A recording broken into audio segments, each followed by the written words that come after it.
morning, Sheridan Junior High School. I'm Anastasia. And I'm Tia. Today is Wednesday, September 20th. Sixth graders, today is a big day. Tomorrow's breakfast menu is a Pop-Tart. Today's hot lunch menu is a soft shell taco. The grab and go menu is a Bronx wrap. Tomorrow's hot lunch menu is a chicken Alfredo florid. And the grab and go menu is a chef's salad. Homecoming sport events.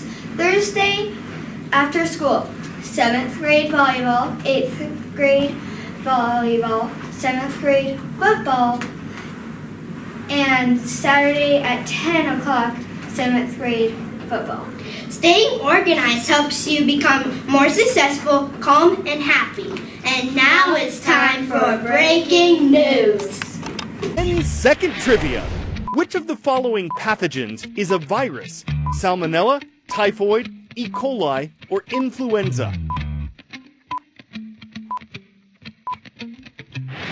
All of these options are bacteria except for influenza, otherwise known as the flu virus. Anyone can catch the flu at any time, but there is a flu season in the U.S. when epidemics are more likely to happen. It often starts in October, hits its peak in midwinter, and can stick around as late as May.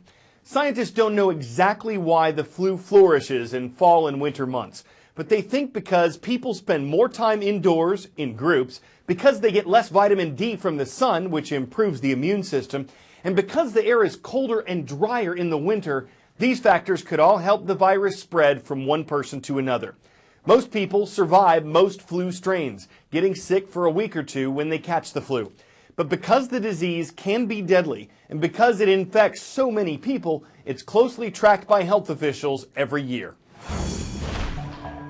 Influenza, better known as the flu, is a respiratory infection that typically lives in birds, such as chickens and ducks. It's a very impressive virus that can exchange parts of its genome, which are like its internal instructions, with other influenza viruses and even take on their traits. A major outbreak of the flu typically occurs every 2 to 3 years. In 1918, the Spanish flu killed nearly 3% of the human population. In 2009, the swine flu reached international headlines as it circled the globe, infecting millions. Today, what would a large-scale flu pandemic look like? Well, it could get very bad very quickly. You could expect basic services to break down because of people staying home from work, hospitals to be overwhelmed with sick patients, and other supplies such as food and other items to become scarce.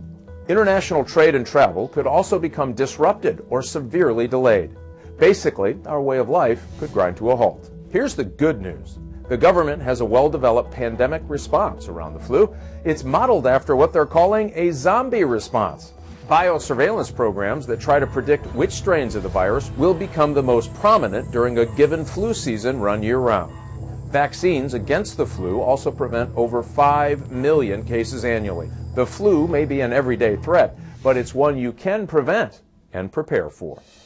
Rise and join us for the Pledge of Allegiance. I pledge allegiance to the flag of the United States of America and to the republic for which it stands, one nation, under God, indivisible, with liberty and justice for all. That's all for today. I'm Anastasia. And I'm Tia.